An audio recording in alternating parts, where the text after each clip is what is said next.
Opting out. Virginia ditches a multi-state climate initiative, but some environmental groups are crying foul. Why activists say the move might be illegal. Plus, carbon capture and storage projects are being promoted across the country.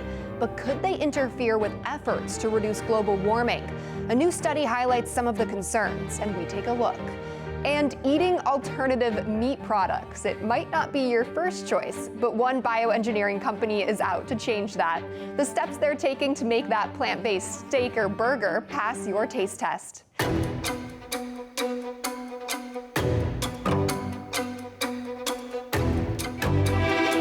And welcome to EarthxNews, where we focus entirely on stories related to sustainability and the environment. I'm Christina Thompson.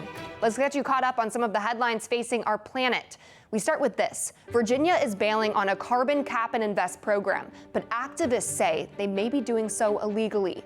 Virginians have used hundreds of millions of dollars in natural disaster cleanup since 2021. It was made available through the carbon offset program called the Regional Greenhouse Gas Initiative. Supporters of the program say it has provided $657 million for flood preparedness and energy efficiency programs, and has reduced the state's carbon emissions by almost 17%.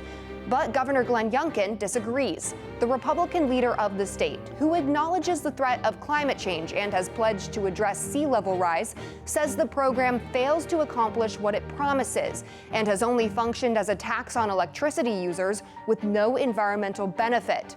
But it might not be the end of the program just yet. A group of 4 Southern environmental nonprofits led by the Southern Environmental Law Center filed suit on August 21st to stop Youngkin from killing the program. Carbon capture and storage is gaining coverage in the news, but is it sustainable? A new report by Floodlight, a nonprofit investigative newsroom focused on climate accountability and published by Inside Climate News, is sounding the alarm about carbon storage within the Earth, warning that the stored carbon could find its way back into the atmosphere. Capturing climate-warming carbon dioxide from traditional energy production is considered an important part of plans to reduce global warming. And many traditional energy companies support it because it allows them to continue operating with little change. But some critics worry that the millions of tons of captured carbon pumped underground could create earthquakes, contaminate our groundwater, or even eventually leak back up into the atmosphere. The Floodlight report says the leakage could happen from potentially millions of abandoned and inactive wells across the United States, hypothesizing the wells could act as a sort of straw, lifting the buried carbon above the surface of the Earth. But as one MIT professor told the New York Times, there is no 100% solution. We need a lot of 10 and 20% solutions, and carbon capture is one of them. Meanwhile, Texas is betting on offshore carbon storage sites. The General Land Office, which is the state agency meant to protect the vulnerable Texas shoreline, wants to develop a carbon sequestration plant under the Gulf of Mexico. The project, known as the Bayou Bend, would be the nation's first offshore carbon storage site if completed. Now, if it accomplishes what it aims to, the site would store heat-trapping carbon dioxide deep beneath the seafloor. And speaking of carbon under the ocean, carbon in the ocean is also a topic of conversation. Researchers have figured out a groundbreaking new technology for removing carbon from our oceans. This is a massive breakthrough, as excess carbon dioxide in the ocean is killing coral reefs and sea animals. Scientists discovered they can use aqueous sodium hydroxide and sodium carbonate to remove carbon dioxide from ocean water. Now, this actually helps to reverse acidification and reduce global warming. And if you haven't heard of them, you might want to listen up. We are talking forever chemicals. They're also known as PFAS. These man-made chemicals are used in a huge number of consumer products, from popcorn packaging to non-stain carpets and non-stick cookware. And they're called forever chemicals because they don't break down. They're also pretty concerning for scientists because we don't know too much about them and how they affect humans and the planet. In preliminary studies that just tap into the impact of forever chemicals, scientists found potential links to these chemicals and cholesterol, cancer, endocrine disruption, metabolism and immune dysfunction, liver disease, asthma, infertility, and neurobehavioral issues. That's just to name a few. Thailand is proving that cutting food waste while increasing income is totally possible. Thanks to some technological innovations in the Thai food processing industry, operational food loss was significantly reduced. The Food and Agriculture Organization of the United Nations tested this on a Thai rice company, and they found by implementing the new technology during the process of germinating brown rice, they successfully cut back on a significant amount of waste, saving the company a lot of money and saving landfills from another load of food waste. FAO is now finalizing a multilingual technical manual to help companies in other countries achieve similar results. And we've all heard the phrase lab-grown meat, but what about lab-cultivated fat? Would you eat it? Apparently, researchers at a bioengineering company in London want to make fat in the lab using stem cells to make plant-based meat substitutes taste a little better. According to the lab Hoxton Farms, the smell and taste of meat, it just can't be replicated any other way. Usual plant-based formulations and products, you have a lot of palm oil and you have a lot of coconut oil, and it just doesn't have that flavor. You know, the thing I'm after as a chef is flavor, like number one, and it's the thing that's missing from all of these products.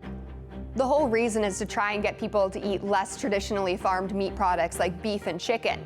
But other scientists and food technology experts point out that while the industry may cut on farming emissions, their carbon footprint isn't necessarily lower. Some studies say that the amount of resources required to make this sort of lab-grown animal product produces significant amounts of environmental emissions.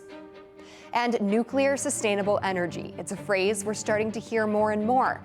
Companies are beginning to tap into this form of energy as a means to lower their carbon footprint. Microsoft, just one of those companies, they're going nuclear. According to a job post, they're hoping next-generation nuclear reactors will be able to power its data centers and AI ambitions. Those data centers, to power all of their technology, will essentially be massive electricity suckers and could hurt the company's climate goal if they don't find a clean energy source. Enter nuclear energy. It doesn't create greenhouse gas emissions, but it could lead to radioactive waste, which is what some critics are worried about. The press about nuclear energy didn't start with Microsoft. Hollywood has also contributed, like with a new movie by Oliver Stone, and even the stock market is pushing investors towards it with some high trading stocks. Top nuclear industry leaders and experts just came together in London to share ideas to elevate nuclear energy as a key contributor to a clean and sustainable world. The event, called the World Nuclear Symposium, is working towards net zero emissions with the help of nuclear. The International Atomic Energy Agency used the symposium to unveil their new initiative, Net Zero Nuclear, which encourages a collaboration between government, industry leaders, and civil society to increase global nuclear capacity. According to the IAEA, global nuclear energy capacity should be at least tripled by 2050 to achieve climate targets while still ensuring global security. And our next guest was a panelist at that symposium. She is a self-described nuclear nerd and was called the new face of nuclear by the Wall Street Journal. Welcome, current Miss America, Grace Stanke. Grace, thank you so much for taking your time today. I know that you know so much about nuclear. It is, I guess, your expertise. So I kind of want you to break down for me, is nuclear energy the future of sustainable energy? Well, thank you so much for having me, first of all. Second of all, it certainly is. One thing that I think is not included enough in the discussion as we move into this zero carbon energy world is we also need reliable energy. And there's only two things that fit the bill when it comes to reliable and zero carbon, and that's hydroelectric and nuclear. And when it comes to living in a sustainable society with energy and with the electricity that we use every single day all around us, we're going to need to make sure that it is always available. And nuclear is one of the most reliable forms of energy production that we have in today's world. So discuss some of the work that you've been involved in with nuclear energy. Yes, I have worked for the nation's largest nuclear fleet. So it's a company that owns and operates 12 different nuclear power plants across the country. But then when I stepped into the role of Miss America, I turned into this advocacy position, which I have truly, truly loved, because I'm able to talk about my experience when I did work for that company or when I worked in research labs at the University of Wisconsin-Madison. And I'm able to talk with second graders about how awesome and exciting nuclear energy and nuclear science sciences, but then I'm also able to sit down and have conversations at the international policy level. I think, unfortunately, a lot of members of our public, they might be afraid of the term nuclear energy. Maybe they don't fully understand it. I think a lot of misperceptions about this type of energy can be debunked, and I'm wondering if you could do that for us. For sure. That's honestly what I spend this entire year doing. One of the biggest concerns that people have is about nuclear waste. And I want to point out that here in America, we have been providing about 20% of America's electricity for about 60 years, which is an incredible amount of electricity. All of the spent nuclear fuel that has been created over the past 60 years can fit inside of a Walmart. That is how effective and how reliable and how dense nuclear is, where a little bit goes a tremendous ways, right? Are there any cons to nuclear energy? Well, right now, I would say the biggest con is it's expensive to build right now. And that is because of a lot of different sort of political climate things at the moment. It is a major, major investment for people to build new nuclear at this time. But the thing is we live in America, right? So people tend to look at a short-term investment, but nuclear is a long-term investment. You build one of these nuclear power plants. We're seeing power plants that were built in the 70s. They're going for their 80-year extension, meaning they've been providing clean electricity and reliable electricity to Americans for 80 years. There aren't many types of other power that can say that they've been doing that for 80 years with just one nuclear power plant, right?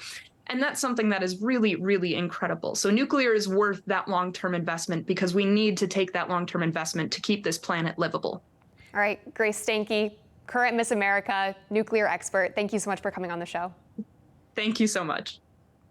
Coming up, our veterans are incredible. They're saving the world from the ground, sky, sea, and even the bottom of the ocean. Coming up, we'll show you how veterans are replenishing some of the ocean's most dangerously depleted ecosystems. Stay with EarthX News. We'll be right back.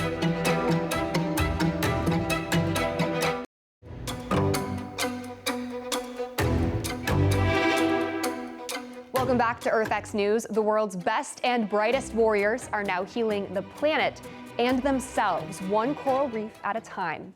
Force Blue, a nonprofit organization dedicated to training former combat divers in marine life conservation and coral reef restoration, is making it happen. The organization launched back in 2016 with the goal of helping these expertly trained special operations veterans heal psychological wounds from the horrors of war by refocusing their skills to environmental conservation. Our next guest is the brain behind the operation, co-founder and executive director of Force Blue, Jim Ritterhoff. Jim, welcome in. Well, thank you, first of all, for having me. I love it whenever I have an opportunity to sort of share the story of Force Blue. And really, it all began by accident. 7 years ago, a very dear friend of mine, one of my fellow co-founders, a gentleman named Rudy Reyes, who was a recon Marine veteran, had done multiple tours of combat duty in both Iraq and Afghanistan, had fallen on some hard times and was having difficulty in his transition, back to civilian life, when I ran into him again after hadn't seen him for a few years. And the two of us went diving together, and we sort of had this idea that wouldn't it be amazing, because we saw what it did for Rudy, just being back in the water and diving and seeing the beauty of our underwater world.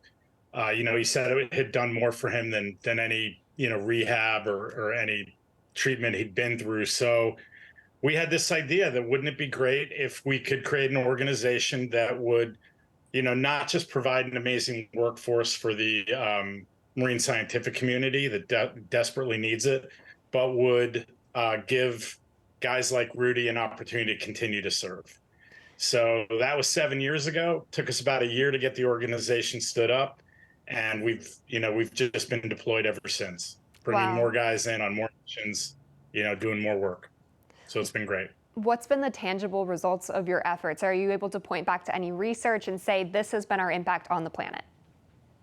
Yeah, I think, it varies depending on the project, obviously. But I mean, there's a couple things that we're especially proud of. We did a project 2 years ago, well, actually began 3 years ago, in association with the National Football League around the Super Bowls in Miami and Tampa, called 100 Yards of Hope.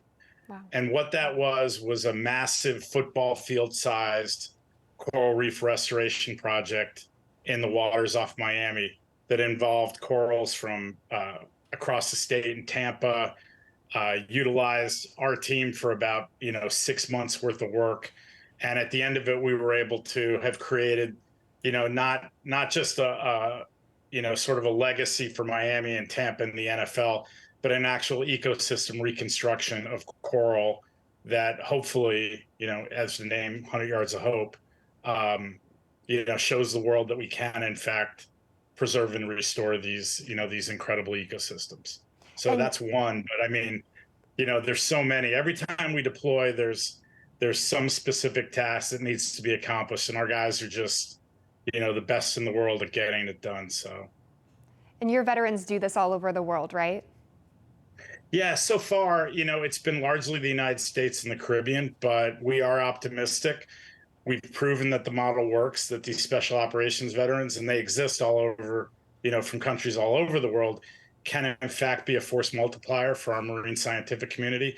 So our goal is to, see this thing go international and be operational everywhere. But, that's still to come, but we're building this thing by leaps and bounds. So we're excited. Another element of your business that I think is fantastic is you are combating veteran depression and suicide rates. We've steadily seen those creeping up. They're historically high right now.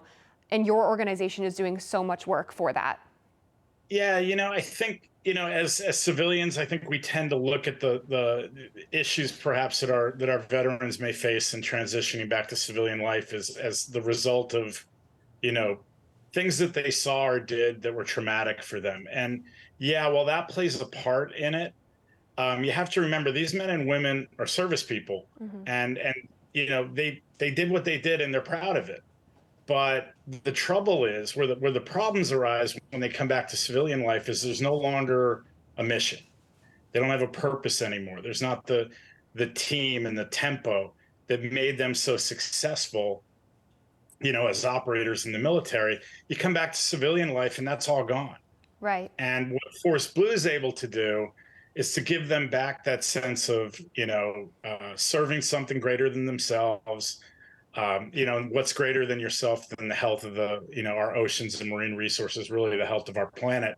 So it puts them back on mission and gives them back that sense that, their training, the millions of dollars of training that went into making them these very, very incredible specialized operators wasn't for nothing, that they still have a way to continue to serve. Jim Ritterhoff with Force Blue, thank you so much for your time and the incredible work that you're doing. It's amazing. Well, thank you for having me. And coming up, world leaders are battling it out for who will be the first to master nuclear energy. Alex Salvi gives us who's winning. It might surprise you. That's next.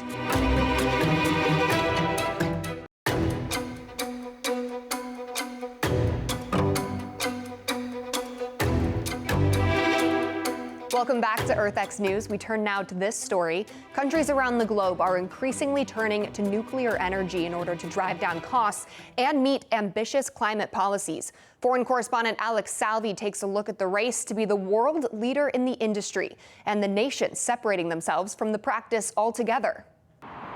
Construction on a new nuclear reactor is underway along the Chinese coast, giving Beijing an economic and strategic advantage over the United States. The plant's materials are supplied by Russia, and when completed, will make Beijing and Moscow's combined arsenal the largest on the planet. China alone is already on pace to surpass the U.S.'s nuclear capacity over the next 10 years, tripling its overall supply over the past decade. In the meantime, the U.S. has been relatively stagnant in this space for the past 30 years, and now faced with Beijing's rapid growth, is heavily investing in nuclear energy in order to remain competitive. With your help, we're making the biggest climate investment ever in the history of the world, $369 billion. The 2022 Inflation Reduction Act provides funds and tax incentives for new and existing nuclear plants, as the U.S. hopes to hold on to its advantage as the largest producer of electricity generated by nuclear power. The European Union also recognizes the threat posed by China and Russia's nuclear programs and is subsidizing member states to boost production. And this is also why we support cutting-edge nuclear technology under our Net Zero Industry Act to boost innovation and cross-border cooperation. Europe is a mixed bag with nuclear energy, with some countries divorcing themselves from the industry and others making it a focal point. France is a champion of the practice, producing 70% of its electricity through nuclear power and announcing the construction of 6 new reactors in 2022, with plans to possibly build another 8 in the near future. President Emmanuel Macron says the success of the program allows the country to meet its ambitious climate goals while driving down prices for consumers. This strategy is going to allow us to reduce our dependency on what we call fossil fuels, essentially coal, oil, and gas, which we don't actually produce and for which we depend on others. We're going to go from 60% of fossil fuels to 40% by 2030 thanks to this strategy. Other European countries, however, such as Germany, not only object to the use of nuclear power, but seek to shutter it completely. Berlin took its last 3 reactors offline in April of 2021 in the wake of the disaster in Fukushima, Japan, a decision opponents of the move warned would result in an increase in prices and in the use of fossil fuels. It's a decision that has since come under the microscope of economists, as energy prices have soared in the aftermath of Russia's invasion of Ukraine and Germany's subsequent divorce from Moscow's gas and oil exports. It was mistaken political decisions that influenced these high energy costs. Think of the phase out of nuclear energy. That has nothing to do with climate protection, but it was a significant cost driver. Germany appears to be an outlier with its opposition to nuclear power, as other major economies turn to the industry to address costs and climate goals in search of a clean and sustainable energy source. It's a debate that will likely only increase over the coming years, as leaders learn that energy dependence is not only a threat to financial interests, but a national security risk as well. In Rome, I'm Alex Salvi. Alex Salvi, thank you. And World Nuclear Energy Day takes place on December 2nd every year. That's when the global nuclear energy industry celebrates nuclear energy and the people who make it happen. That's all the time we have this week on EarthX News. Be sure to tune in next week for more stories on our planet.